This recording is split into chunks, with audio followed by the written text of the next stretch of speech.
Ya, estamos en 1 Tesalonicenses capítulo 5, nos toca el 9 al 11. Primera de Tesalonicenses capítulo 5, verso del 9 al 11. Acuérdense que más o menos el contexto del capítulo 5 se escribe en base a la desesperación que tenían los tesalonicenses, ¿cierto?, en razón a la venida del Señor, a su segunda venida. Y como obviamente tiene todas sus implicaciones, la Biblia no es que un hombre que diga que la segunda venida viene en fase 1, 2, 3, ni 4, ni 5, sí, pero hay que entender que a la segunda venida del Señor le preceden ciertos acontecimientos que en cierto modo están unidos. Y uno de los más grandes acontecimientos que le precede o le antecede, ¿cierto?, a la venida del Señor con juicio o juicio final, es la tribulación y la gran tribulación. De una perspectiva ya humana, es la tribulación de los que están o van a estar vivos en ese tiempo. Es como un castigo a los que están en ese momento. Y de la perspectiva de Dios, es la ira de Dios. Yo siempre les digo, miren, a veces miramos de abajo hacia arriba y también hay que mirar de arriba hacia abajo, ¿ya? Cuando el Señor viene de arriba hacia abajo, en el sentido de que Él viene del cielo y viene a juzgar, y viene a castigar, y a eso se le llama ese periodo como la ira de Dios en juicio aquí mismo en la tierra, no juicio final, ¿ya? Por eso a veces y no es que esté mal o que se explique mal, sino para tratar de entender de que cuando hablamos de la tribulación o la gran tribulación, es un juicio literal hacia esta tierra. Entonces ahí se cumple lo que dice Mateo y lo que dicen varios pasajes, en que un día va a haber un castigo, que la tierra va a arder en fuego, fuego literal, ya, donde van a haber tantas catástrofes, pero que son todas de la mano de Dios. Y ahí Apocalipsis lo explica mayormente, ya de esto de las copas, de la ira de Dios. Todo está hablando de un castigo, un juicio en esta tierra a los seres humanos que van a estar en ese tiempo. Y cuando hablamos de seres humanos, mayormente son los impíos, los que no han conocido a Cristo. De ahí yo creo que también salta la duda, y la iglesia, y los judíos, no sé qué, ahí ya. Bueno, todas esas cosas se tienen que estudiar muchas veces separado para comprender, porque si lo hacemos en un todo, algunos van a quedar con ciertas dudas. Y esas medias dudas o ciertas dudas también la tenían los tesalonicenses, que era la idea de que si venía ese juicio de parte de Dios, ellos iban a estar o no iban a estar. Y como el capítulo 14, o sea, el 4, habló al final, ¿cierto?, del capítulo 4, de que el Señor venía en el aire y iba a sacar la iglesia, a eso se le llama el rapto, cosa que dice que van a ser sacados los creyentes que están vivos o los que están durmiendo, que es la metáfora para los que están muertos, ¿cierto?, pero que han creído en Cristo. Con ese antecedente quiere decir que cuando venga el juicio sobre esta tierra, ya, o el castigo sobre esta tierra, ya no van a estar los creyentes, o no va a estar la iglesia. Si alguien dice, pero ahí van a haber creyentes, sí, van a haber creyentes. ¿Pero qué va a pasar con esos que van a estar ahí? Bueno, la Biblia sale que también eso, cuando están en el Apocalipsis, acuérdense que algunos son muertos. O sea, se van a morir, pero van a quedar los impíos, porque esos van a buscar la muerte y no la van a encontrar. Son detalles que a veces cuando uno pasa de largo no lo asimila. Entonces, más allá que nos preocupemos que si la iglesia va a estar, porque en el Apocalipsis, los 7 años de esto de la tribulación, la gran tribulación, no aparece la iglesia, no se menciona la iglesia como tal. De que van a haber creyentes, sí, va a haber la restauración de Israel, sí, van a haber creyentes en Cristo, sí, todo eso, pero el punto central es que va a haber un juicio. Y entonces esa preocupación es la que Pablo trata de explicarles y a la vez alentarles que ellos no van a pasar por eso. Y anteriormente, en el verso 8, si lo leemos, dice, pero nosotros, porque habíamos hablado de los del día y de la noche, haciendo mención a los creyentes y no creyentes. Los que están del día, o los que son del día son creyentes, los que son de la noche no. Entonces, pero nosotros que somos del día, seamos sobrios, habiéndonos vestido con la coraza de fe y de amor y con la esperanza de salvación como yelmo. Entonces, hablamos un poco de esto de la armadura que debía tener el creyente ya esperando. Solo quienes visten con firmeza la coraza de fe y de amor y el yelmo de la esperanza de salvación pueden resistir en eficacia el ataque de la fuerza de la oscuridad. Eso lo leímos, eso fue lo último que se leyó el domingo pasado. El creyente está vestido o está, como dice, la coraza de fe, el amor, el yelmo, y lo explicamos, que es como lo que tiene que tener el creyente en todo el tiempo de su vida que es creyente. No es que un día se saca, se la coloca, no, esto es una manera, un estilo de vivir, una característica de todo creyente, estar vestido, obviamente, hermano, metafóricamente hablando. El yelmo, acuérdense que es el casco que ataca las malas ideas del enemigo a nuestra mente. Ya la coraza cubre esta parte del torso, esta parte del cuerpo que están los órganos débiles, el corazón precisamente, y la esperanza, la salvación, ¿cierto? Para, como decimos, o sea, la coraza de la fe, el amor y el yelmo. Y todo esto tiene que ver con la esperanza futura. Que no se nos tiene que olvidar que en el futuro el Señor a nosotros nos va a eximir, ya nos va a sacar, o sea, nos va a permitir que la ira de Dios caiga sobre sus hijos. Porque sería, desde ya yo se lo anticipo, sería contradictorio si Dios en Romanos dice que Dios nos reconcilia y nos libra de la ira venidera. ¿Cuál es la venidera? La al final, pues del juicio. Entonces, ¿cómo nos va si nos libra de un castigo y después nos castiga? Igual nos castiga. Hermanos, y también para algunos, bueno, pero Dios castiga, como dicen que no es bíblico, Dios castiga pero no a palo, ya. Pero hermanos, hay términos como la ira de Dios y la disciplina de Dios, que no es lo mismo. La ira, y después lo vamos a explicar, es otra cosa y no es el castigo, la disciplina que cuando nosotros como hijos debemos ser disciplinados, castigados, etcétera, sino que lo otro es un castigo, es algo así como riguroso. Ahí también nosotros deducimos y nos podemos dar la respuesta. ¿Qué pasa con los malos en este tiempo? ¿Qué ha pasado con todos los malos que han habido que aparentemente se salen con la suya? ¿Cuántos malvados han existido en esta tierra y que muchas veces se mueren y quedan sin castigo, sin juicio aquí en la tierra? Y es como que se libran de todo y quedan así. Todo yo creo hemos visto a lo largo de toda la historia. Pero al final de esos tiempos, en esos 7 años, esos que aparentemente, eso y todos los que hacen maldad, van a ser castigados aquí en esta tierra. ¿Ya? Y ese cumplir la justicia completa de parte de Dios. Leo el pasaje, estos versos que están acá. Dice, porque no nos ha puesto Dios para ira, sino para alcanzar salvación por medio de nuestro Señor Jesucristo, quien murió por nosotros para que ya sea que velemos o que durmamos, vivamos juntamente con Él. Por lo cual, animaos unos a otros y edificaos unos a otros, así como lo hacéis. Esto ya lo había dicho en el otro sermón. Una de las verdades más crudas, verdaderas, difícil de digerir, de entender, asimilar, etc., es que un día el Dios de amor, misericordia y gracia juzgará a los impíos, a los que no quisieron creer, y los sentenciará al infierno eterno. El hermano Juan dijo que hoy el sol alumbró sobre los buenos y los malos. Y ustedes todos sabemos que hay beneficios para el que cree y para el que no cree. Y que muchas veces nosotros analizamos y decimos, parece que a veces los que no creen o los que menos creen en Dios o rechazan a Dios son más beneficiados que los que creemos. ¿Han pensado eso? Yo creo que todo el tiempo hemos pensado eso. Nosotros que queremos dejar y abandonar el pecado nos esforzamos y los malos prosperan. Y no les pasa absolutamente nada.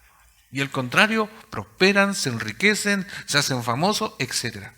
No se enferman, no les pasa nada. Y nosotros, y ni hablar cuando yo empecé a asistir a una iglesia. Porque empecé a ir a la iglesia, los problemas que tenía se sumaron para otros que no tenía. Como el rechazo a la familia, enfermedades, escasez. Y más encima el Señor me empieza a probar si realmente tengo fe. O sea, es bien difícil. Bueno. Eso sucede y ante eso no podemos decir nada, pero ya hablamos en el sermón del domingo pasado de que tenemos una guerra espiritual. Hay alguien que nos acecha en el día a día, hay alguien que día a día nos hace la vida difícil. Y no son necesariamente nuestros jefes, sino que el que maquina es Satanás contra nosotros, se levanta contra nosotros. Pero hay victoria en eso. Volviendo a esto. Entonces, el Dios de misericordia un día se levantará en juicio. Y cuando hablamos de juicio, hay que agregar juicio y castigo del juicio. El castigo es la ejecución de la pena, por decir así. Entonces Dios cuando venga, va a derramar, cuando habla de Apocalipsis, de las copas de ira. Está hablando de que va a haber un periodo donde la tierra va a haber un caos total. ¿Se acuerdan de esa figura del anticristo que dice paz y seguridad? Que va a venir alguien que va a unificar este planeta. Hoy yo creo que nosotros, si apareciese algo así, que se acabara la guerra de Irán, Irak, ya Ucrania, y todo lo que hay guerra hoy día, y que todo fuese, pero todos tuviesen pura paz, y que una figura mundial dijese eso, ¿sería un asombro o no sería un asombro? Y que apareciese en todas las redes sociales, en todo, y que se hablase en todas las bocas, sí que la supo hacer. Y se ganase todos los premios Nobel de la Paz porque realmente unificó a todos. Eso sería bien extraño. Pero si llegase a suceder eso, estaríamos frente a ¿quién? Al anticristo. Pero esa paz va a ser pasajera, después viene todo lo demás.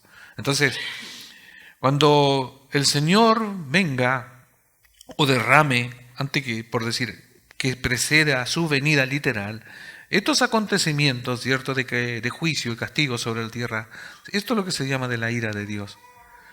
Entonces, esto se empieza a ver dentro de los atributos de Dios, eso es lo que quiero explicar, dentro de los atributos de Dios, la gracia y la misericordia de Dios siguen estando, pero, por otro lado, Dios derrama a los que no creen esa ira, ese castigo.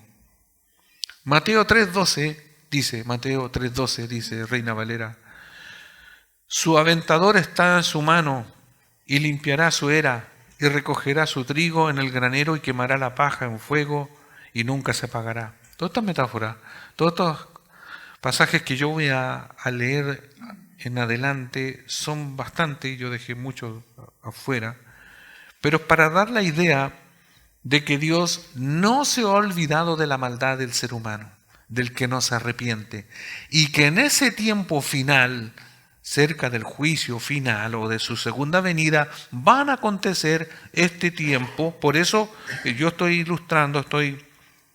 adelantándome a lo que dice en el versículo 9 de Tesalonicenses, porque no nos ha puesto Dios para ira. Para que quede claro para los tesalonicenses que Dios no los va a hacer pasar por ese tiempo de ira, de castigo, cruel, como queramos decirle. Y cada vez nosotros como iglesia hoy y todos los que por ahora todavía no hemos sido arrebatados, tampoco nos va a poner Dios para ese tiempo de ira.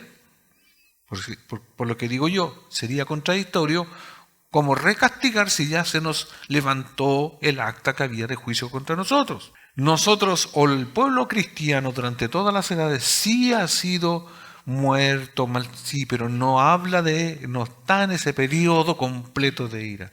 ¿Han habido periodos de persecución extrema? Sí, pero de la ira de Dios del Apocalipsis, o donde se habla de estos 7 años de la tribulación y la gran tribulación, o de la ira venidera de Cristo, es distinto. Porque ahí toda la humanidad va a ser azotada. Todo. Y desde la naturaleza, los cielos, lo que vemos con estrellas, todo. No tan solo el ser humano. Entonces, por eso aquí empieza a ver esto de una diferencia. Mateo 13:50 dice, Mateo 13:50, y los echarán en el horno de fuego, allí será el lloro y el crujir de dientes. Esto es extremo. Hablar de un horno de fuego, ¿cierto? También es una metáfora, pero va a ser un lugar que va a ser muy, muy triste, muy doloroso en extremo, porque dice el crujir de dientes. Imagínense cómo será el lloro de eso. Mateo 25:41.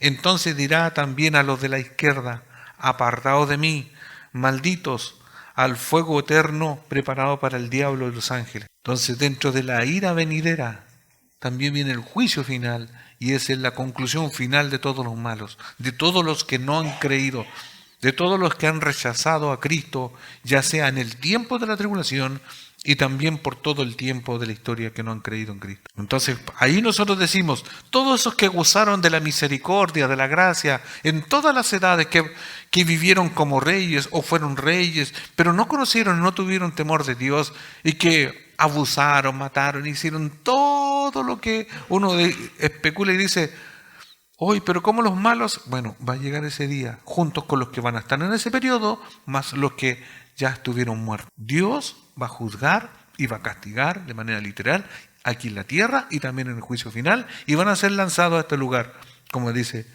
acá en Mateo. Juan 5:29, y dice, y los que hicieron lo bueno saldrán a resurrección de vida, mas los que hicieron lo malo a resurrección de condenación. Siempre está la distinción en la Biblia, dos grupos, ya lo dijimos, creyente, no creyente. Aquí están los que hicieron lo malo. Hermanos, asocian siempre esto a lo que hicieron lo bueno, está asociado a las obras. Las obras, hemos dicho otras veces, y Santiago lo hemos estudiado, las obras no nos hacen ir al cielo, pero los que son creyentes participan en buenas obras. Entonces nosotros, nuestras obras, ¿cierto?, buenas, que hemos hecho, nos van a servir para bien, pero no porque con eso llegamos al cielo o compramos la salvación. No, las hicimos o tenemos que hacerlas y participar en ellas porque ya somos creyentes. Pero las malas de los que no han creído les va a servir de condenación. Romanos 2:8 dice, Romanos 2:8, pero ira y enojo a los que son contenciosos y no obedecen a la verdad, sino que obedecen a la injusticia. Ira y enojo a todo el impío, ira y enojo de parte de Dios. A todo el que contiende con Dios, que rechaza a Dios, va a tener esa retribución. Segunda Tesalonicenses 1:9. Acuérdense, aquí estoy describiendo todos aquellos que no han creído lo que van a tener, la retribución que Dios les va a dar. Segunda Tesalonicenses 1:9. Los cuales sufrirán pena de eterna perdición, excluidos de la presencia del Señor y de la gloria de su poder. Hermanos, todos estos versos, si lo analizamos, o para algunos, podríamos decir, en algunos términos, o para algunas personas, esto suena cruel, suena como muy fuerte, y es así, es fuerte, pero no es cruel. Es la justicia santa y perfecta de parte de Dios, que los que rechazan a Dios van a recibir un castigo extremadamente extremo, podríamos decir. Y esto nunca se debe omitir, hermanos. Nunca podemos decirle al que no cree o al que invitamos a la iglesia, mire, yo sé que hay forma y forma, pero en lo profundo, en el mensaje de salvación, igual hay que decirles, porque les tenemos que advertir que los que no quieren creer, si se mueren en el segundo después que usted se va, van a participar de estar excluidos para siempre de Dios y van a recibir un castigo extremo, el cual aquí nunca alguien lo ha experimentado todavía. Apocalipsis 20 del 11 al 15, Apocalipsis 20 del 11 al 15. Y vi un gran trono blanco y el que estaba sentado en él, de delante de él, cual huyeron la tierra y el cielo. Ningún lugar se encontró para ellos. Y vi a los muertos, grandes y pequeños, de pie ante Dios, y los libros fueron abiertos. Y otro libro fue abierto, el cual es el libro de la vida, y fueron juzgados los muertos por las cosas que estaban escritas en los libros, según sus obras. Y el mar entregó los muertos que había en él, y la muerte y el Hades entregaron los muertos que había en ellos, y fueron juzgados cada uno según sus obras. Y la muerte y el Hades fueron lanzados al lago de fuego. Esta es la muerte segunda.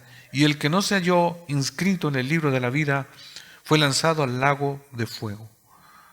Esta descripción del lago de fuego es algo atroz. Dios, así como nos va a dar un cuerpo de resurrección para gloria, un cuerpo hermoso, distinto al de este, también Dios va a permitir un cuerpo ya destinado para el castigo eterno. Apocalipsis 21:8. Y aquí describe los que van a participar de este castigo y de la ira de Dios. Dice Apocalipsis 21:8, pero los cobardes, los incrédulos, los corruptos, los asesinos, los que cometen inmoralidades sexuales, los que practican la brujería, los que rinden culto a ídolos y todos los mentirosos tendrán su destino en el lago de fuego que arde con azufre. Esta es la segunda muerte. Esta descripción, vuelvo a decirlo, es literal, es muy extrema.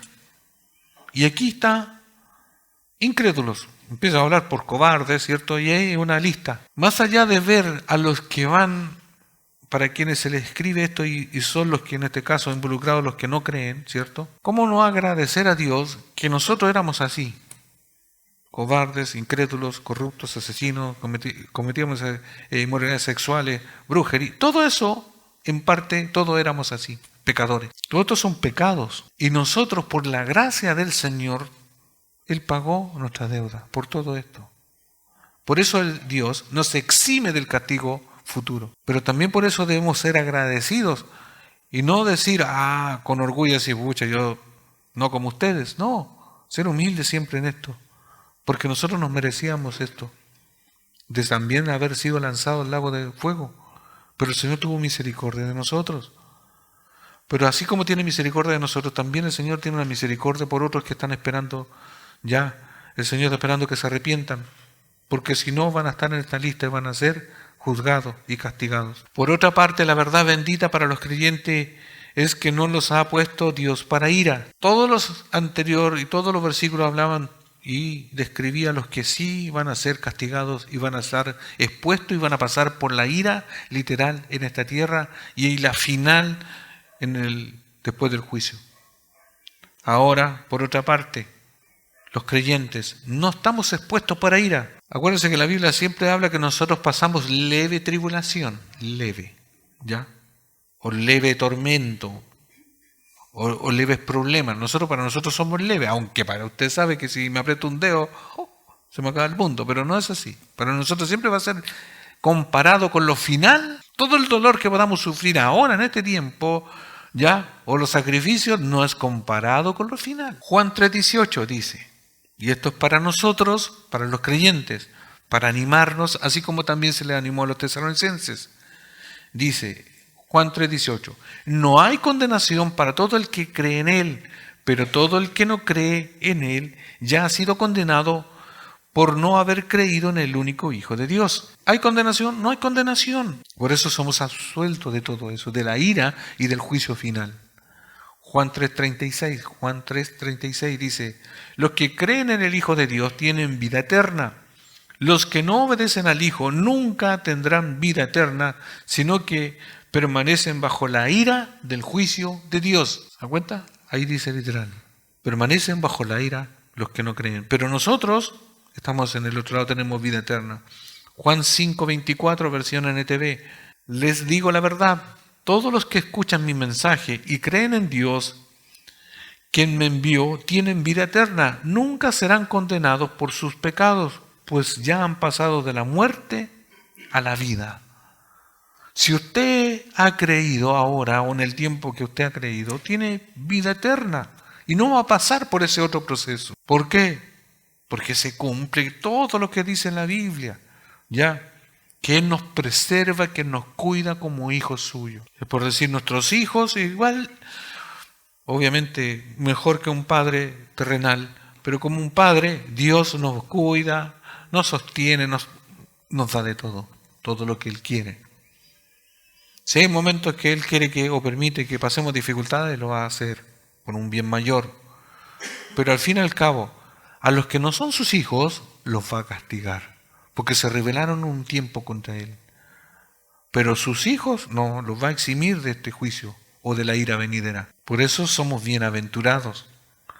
Romanos 5:9 dice, entonces, ya que hemos sido hechos justos a los ojos de Dios por la sangre de Cristo, con toda seguridad Él nos salvará de la condenación de Dios. Por los méritos de Cristo. ¿Por qué mérito? Por la sangre derramada. Y por eso dice, con toda seguridad Él nos salvará de la condenación. Entonces no hay condenación, no hay ira venidera, no hay juicio por nosotros. Nosotros vamos a compadecer, que es distinto. Otras veces lo hemos explicado. El creyente va a estar delante de Dios, sí. ¿Nuestro abogado quién es? Jesucristo. En la condenación no hay condenación, pero sí nosotros vamos a tener un galardón, va a haber regalos, por decir así, ¿cierto? Porque hicimos cosas y obras buenas que nos van a ayudar, ¿ya? Y eso es lo que nosotros decimos, nos vamos a perder ciertos galardones. ¿Por qué? Porque estuvimos estancados, no quisimos trabajar, no hicimos obras. Pero ese es otro cuento eso. Lo demás, todo aparte de eso, para el incrédulo es un castigo, es algo ya cruel. Es algo que, cruel en el sentido de que es algo que es difícil de soportar y que en ese momento ya no hay apelación a Dios. Este es el tiempo.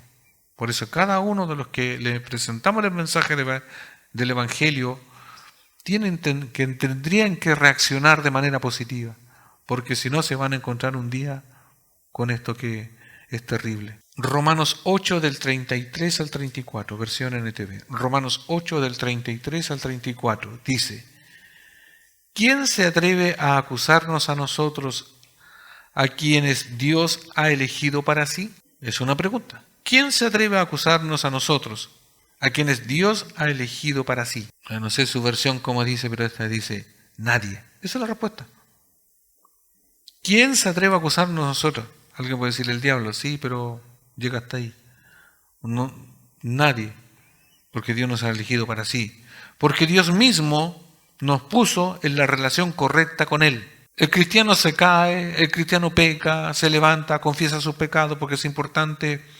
Pero más allá de eso, el diablo le puede llegar a decir, o alguien le puede decir, pero tú eres así allá, no eres lo mejor. Y no, pero aunque todo eso suceda, no vamos a ir al infierno, porque no vamos a ser separados de Dios, porque Dios nos eligió antes, para sí, por su beneplácito, ¿ya? Entonces, Él nos tiene una relación correcta con Dios. Entonces, dice el 34, ¿quién nos condenará? Nadie de nuevo, porque Cristo Jesús murió por nosotros y resucitó por nosotros y está sentado en el lugar de honor a la derecha de Dios e intercede por nosotros. ¿Una vez? ¿2? ¿5? ¿O siempre?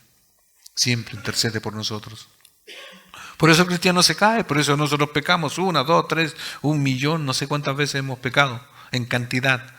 Pero aún así, Dios nos levanta y nos vuelve a perdonar, porque esto es algo que está en la potestad de Dios, de que somos inseparables de su amor, en su salvación. Por eso cuando Dios da salvación eterna, no es una salvación temporal. No es por nuestras obras, porque si fuese por nuestras obras, la perderíamos, ya la hubiésemos perdido. O nunca, de hecho, nunca alcanzaríamos la salvación. Entonces nosotros, con esto, reafirmando lo que está diciendo en el verso 9 de Tesalonicenses, porque no nos ha puesto Dios para ir, sino para alcanzar salvación por medio de nuestro Señor Jesucristo, porque está reafirmando la idea de que en Jesucristo hay salvación, de que Él nos tiene y nos preserva a los tesalonicenses y a todas las generaciones de los que han creído. Entonces eso nos da una seguridad. Esa es la esperanza que hablábamos anteriormente. Es la esperanza en Cristo, es la retribución por haber creído. Vamos a llegar a un buen puerto en este viaje de la vida. No hay una incógnita, no es como en algunas religiones. Mire, si ustedes a lo mejor están en los 144.000, ¿ustedes saben a qué me refiero? No, si ustedes a lo mejor son medio iluminados, hacen ciertas cosas, y a lo mejor después... Aquí hay una certeza, que Dios nos preserva ahora, siempre, porque Dios tiene ese poder. Y porque intercede por nosotros, como también lo hemos visto otras veces en los pasajes de Hebreos, cuando Dios es el sumo sacerdote por sobre los sacerdotes que tuvieron en el antiguo Israel. Todos los días y por siempre intercede por nosotros. Como dijimos, hay dos grupos, los del día, los de la noche, Lo que se caracteriza por la justificación, obediencia, y el otro grupo por la rebeldía, por no obedecer. Los creyentes no experimentarán la ira de Dios derramada sobre ellos, sobre los incrédulos en el día del Señor y por la eternidad del infierno. Los creyentes no experimentarán o no experimentaremos, ¿cierto?, la ira derramada, solamente los incrédulos. La palabra puesto, porque dice, verso 9, porque no nos ha puesto Dios, la palabra puesto, ahora vamos a ir al versículo en sí, expresa la puesta en práctica del plan soberano y divino y inexorable para la salvación del creyente. Como dice Pablo en Efesios 1:4, nos escogió en Él antes de la fundación del mundo para que fuésemos santos y sin mancha delante de Él. Por eso, como dice, porque no nos ha puesto Dios, expresa esta idea soberana. Es como cuando dice, ya que, o en este caso, por eso dice, pues, expresa esta puesta en práctica del pan. Es como cuando dice, ahora que yo, no sé, junté todos los ingredientes para hacerme, no sé, un queque, una torta, ya hice esto, lo otro, puesto que ya está todo consumado, todo ejecutado, ahora está la mesa y yo me voy a servir un trozo de pastel, una comida en especial, etc. Entonces, la idea de esto ya está todo consumado, todo concretado, ¿cierto? Es porque Dios lo ha determinado así. Por eso no van a pasar por la ira. Pablo escribió en los Efesios 1:4, no nos escogió en Él ante la fundación del mundo para que fuésemos santos y sin mancha delante de Él. Mientras que en 2 Timoteo 1:9 añadió, Dios nos salvó y llamó con llamamiento santo, no conforme a nuestras obras, sino según el propósito suyo y la gracia que nos fue dada en Cristo Jesús antes de los tiempos de los siglos. Todo, bueno, siempre están estos pasajes que hablan antes de los tiempos, porque no nos ha puesto Dios para ira. Esta palabra ira en el griego es orge. No se refiere al arrebato momentáneo de rabia. Para los que toman apuntes, les gusta, ¿cierto?, profundizar un poco más. Esta palabra no es cuando usted se levantó con el pie izquierdo, como dice, y anda con las mañas. No es esas mañas, ¿ya? No es usted que de repente anda alegando por todo, no es así. Ya, eso no es. Sino al hábito de la mente asentado y determinado. ¿Ya? Esto no es un arrebato porque sí. Esta es una ira concentrada. Obviamente aquí se está hablando de Dios. No es la ira de nosotros, que no es el enojo de nosotros. Esta es la ira, por decir, planificada en sabiduría de Dios y en santidad de Dios. Es una ira santa y perfecta, que tiene un justo juicio, un justo razonamiento, que es justa. O sea, usted no le va a encontrar, no, es que Dios andaba de mala, que no, usted no le puede agregar nada, porque Dios va a derramar este juicio, esta ira, este enojo de parte de Dios, pero es perfecto. Nadie le puede decir, no, pero no. Por eso hay que entender que cuando Dios derrama su ira, esa ira es santa, justa. Es una referencia general en el juicio final, cuando la ira de Dios se derramará sobre los impíos. Porque no nos ha puesto Dios para ira. Ya, entonces esta ira, este enojo santo de Dios es en referencia al juicio final, cuando la ira es derramada, como dice Romanos 9:22, y que si Dios, queriendo mostrar su ira y hacer notorio su poder, soportó con mucha paciencia los vasos de ira preparados para destrucción. Dios ha estado soportando por mucho tiempo a los que se merecen en la ira. ¿Ya? Por eso ha estado soportando. O sea, los malos han muerto, a lo mejor sin juicio terrenal. Pero les espera a esos muertos y a los que van a estar vivos en ese tiempo de la tribulación, también un juicio y un castigo en esta tierra. A los que tiene Dios preservado para eso. Dice Colosenses 3:6, cosas por las cuales la ira de Dios viene sobre los hijos de desobediencia. Apocalipsis 14, del 9 al 11, Apocalipsis 14, del 9 al 11. Después, un tercer ángel lo siguió mientras gritaba: todo el que adore a la bestia y a su estatua o acepte su marca en la frente o en la mano, tendrá que beber del vino de la ira de Dios, que se ha servido sin diluir en la copa del furor de su Dios. O sea, del furor de Dios. Ellos serán atormentados con fuego y azufre ardiente en presencia de los ángeles santos y del Cordero. El humo de su tormento subirá por siempre y jamás, y no tendrán alivio ni de día ni de noche, porque adoraron a la bestia y su estatua y aceptaron la marca de su nombre. Los que en ese tiempo van a decir a este anticristo, que lo van a reconocer como el Mesías, pero no va a ser, porque eso se llama anticristo, ¿cierto? Y que le van a adorar y van a elogiar todos sus logros y todo eso, esos que van a estar en ese momento van a ser castigados. Y aquí sale la descripción del cómo. Porque es imposible para el creyente que esté en esa escena adorando al falso. Pero la ira de Dios aquí debió incluir también el día del Señor, pues esa era la principal preocupación de los tesalonicenses. O sea, debió haberse... Por eso hay una conexión, hermanos. Pablo aquí se conecta, aunque no lo dice de manera literal, un suceso que le precede con el final, porque están conectados. Sino que en contraste con las personas condenadas de la noche, Dios ha determinado a los creyentes para alcanzar, ganar o adquirir la salvación por medio de nuestro Señor Jesucristo.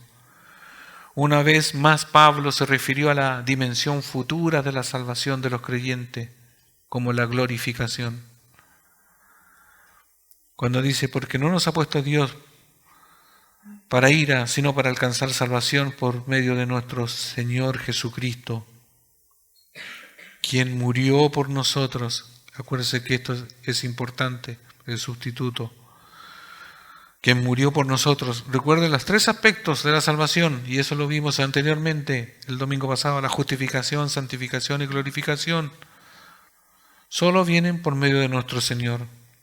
La frase simple pero profunda que dice, quien murió a favor nuestro, con referencia a nosotros, en nuestro lugar, como nuestro sustituto, nosotros, también lo dice Romanos 5:8. Pero Dios mostró el gran amor que nos tiene al enviar a Cristo a morir por nosotros cuando todavía éramos pecadores. Por eso el verso 10 dice, quien murió por nosotros. ¿El para qué? Ya sea que velemos o que durmamos, vivamos juntamente con Él. Todos estos términos y toda esta frase, hermanos, es para tener la claridad. Los tesalonicenses tenían que tener la claridad que Cristo, por su muerte, ya los iba a librar de esa ira. Uno podría invertir los versículos, porque cuando dicen, ustedes no van a pasar por ira, también podríamos decir, porque yo morí por ustedes, no van a pasar por la ira. Sería la misma idea. Pero obviamente, inspirado por Dios, está en ese orden. Pero cualquier el orden que sea, está dejando claro la idea. Ustedes, tesalonicenses, no van a pasar por esa ira porque Cristo dio la vida por ustedes. Ustedes hoy que escuchamos aquí, tampoco pasaremos por ese periodo de ira de Dios y de juicio final, porque Cristo murió por nosotros. Quien murió por nosotros expresa la única base para la salvación de los creyentes. Al que no conoció pecado, Dios por nosotros lo hizo pecado para que nosotros fuésemos hechos justicia de Dios, segundo los Corintios 5:21. Llevó él mismo nuestros pecados en su cuerpo sobre el madero para que nosotros, ahí de nuevo esto involucra a toda la cantidad de los creyentes, estando muertos a los pecados, vivamos a la justicia. Primera de Pedro 2:24. Entonces el mensaje glorioso del Evangelio es que la muerte sustitutiva de Cristo pagó en su totalidad la pena por los pecados de los creyentes y por lo tanto no pasarán a juicio final. En Juan 5:24 Jesús declaró: de cierto os digo, el que oye mi voz, el que oye mi palabra y cree en el que me envió, tiene vida eterna y no vendrá a condenación, mas ha pasado de muerte a vida, ni tampoco enfrentarán la condenación de Dios, porque ninguna condenación hay para los que están en Cristo Jesús. Romanos 8:1. La muerte de Cristo por las personas del día, tanto los que velan vivos como los que duermen o los muertos, los separa de las personas de la noche. La realidad maravillosa es que todos los creyentes vivirán juntamente con Él, como Jesús lo prometió en Juan 14 del 1 al 3. Juan 14 del 1 al 3. No dejen que el corazón se les llene de angustia. Esto podríamos decirle lo mismo a los tesalonicenses. No se angustien, tesalonicenses. No se angustien ustedes que a lo mejor están pasando hoy día por estrechez o que a lo mejor en un momento entendieron que también van a pasar por la tribulación. No se angustien, hermanos. Dice: no dejen que el corazón se les llene de angustia. Confíen en Dios y confíen también en mí. En el hogar de mi Padre hay lugar más que suficiente. Si no fuera así, ¿acaso les habría dicho que voy a prepararles un lugar? Cuando todo esté listo, volveré para llevarlos, para que siempre estén conmigo donde yo estoy. Pablo concluyó su explicación del día del Señor exhortando a los tesalonicenses a animarlos a unos a edificarse. El verso 11 por eso dice: por lo cual animaos unos a otros y edificaos unos a otros así como lo hacéis. Pablo concluye con esta expresión: animaos en lo que hace, en la responsabilidad de todo el creyente. Anímese.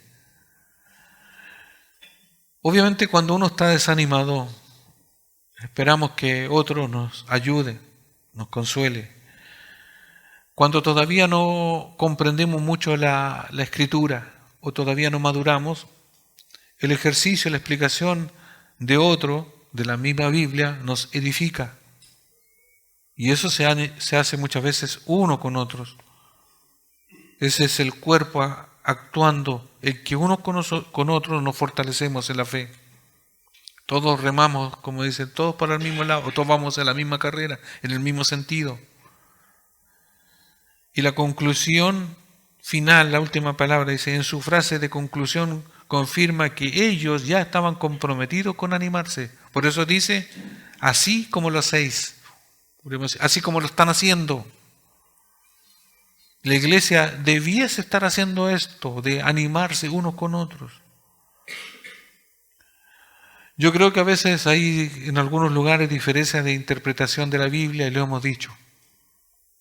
Unos creen que el rapto no existe, que se le agregaron y que va a existir después, que ya existió. Mire, el punto está que esta iglesia tiene que creer, ya yo lo digo con convicción, que el Señor nos libra de la ira venidera, porque hay tanto pasaje que lo dice, que el Señor nos libra de eso. Y eso a usted le debe dar una tranquilidad. Entonces, pastor, lo vamos a pasar chancho y vamos a hacer lo que... No, porque nos rigen otros principios.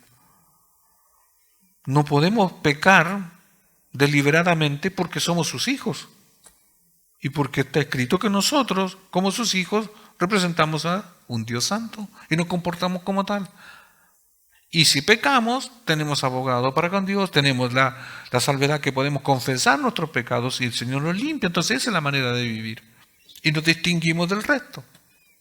Porque no es tan difícil. Entonces, esto nos debe animar y esto Por eso digo, nosotros estamos confiados de que Cristo viene y que no pasaremos y que la iglesia no pasará por la tribulación y la gran tribulación. Y eso te escucha por ahí en YouTube o en otro lugar, alguien que le va a decir, no, si van a pasar, bueno, que si ellos van a querer pasar, no sé si les gusta o les va a gustar, no sé. Pero yo creo, y con esta convicción de que, y esto no es ser dogmático y decirle ustedes tienen que creer, porque en realidad hay tanto pasaje que nos deja claro que Dios no nos va a recondenar. ¿Cómo nos va a condenar si nos libró de la ira ya? Por los méritos de Cristo, o si no estaríamos invalidando ese mérito de Cristo. Podríamos cuestionar a Dios, ¿sabe, Señor? No fue tan grande su poder de morir por nosotros que al final igual como que se le escaparon a algunos creyentes y los van a... No, ¿cómo no podría ser? Dios es categórico. Él nos libra de la ira venidera porque nos libra de la ira venidera. Y lo dice la Escritura.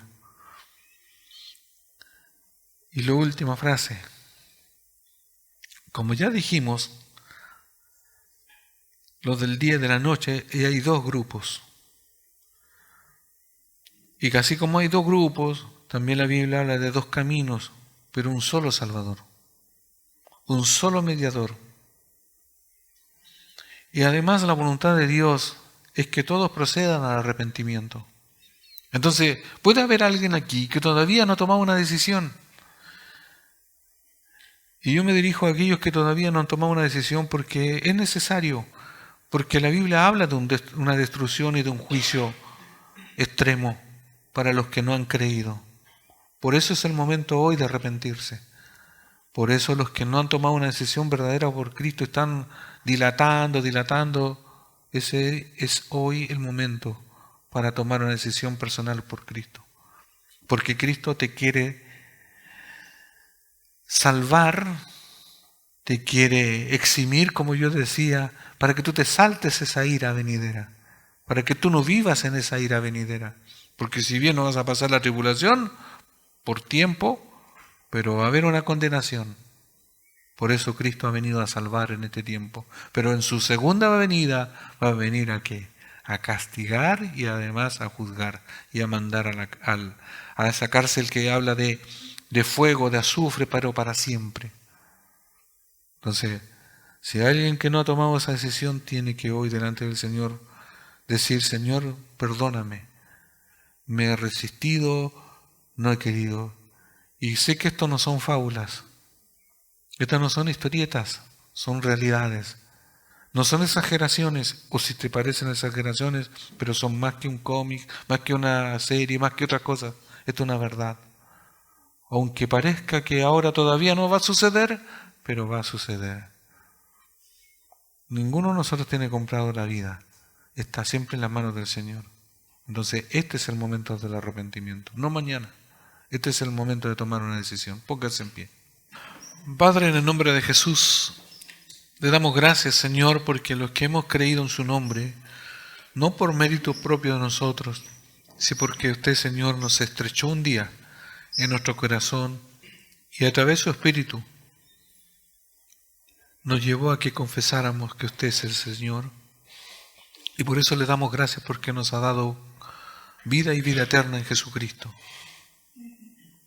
Señor, por eso somos agradecidos por librarnos de la ira venidera. Y tenga misericordia de los que todavía no toman esta decisión para que se animen, para que no sean de ese grupo como los detallábamos, lo vimos en Apocalipsis, cuando dice, pero los cobardes. Sea valiente, decídase por Cristo. No sea un cobarde que va a ser echado al infierno. Señor, sé que usted es el que redarguye, sé que usted convence de pecado. Quiera, Señor, animar y llevar a otros más a su reino. Está en su sola potestad, Señor, de hacerlo. Señor, y gracias porque sé que usted nos anima, así como animó a los tesalonicenses que no iban a pasar por la ira, así tampoco nosotros. Pero mientras tanto, tenemos la responsabilidad de seguir anunciando el Evangelio porque No sabemos los que están afuera.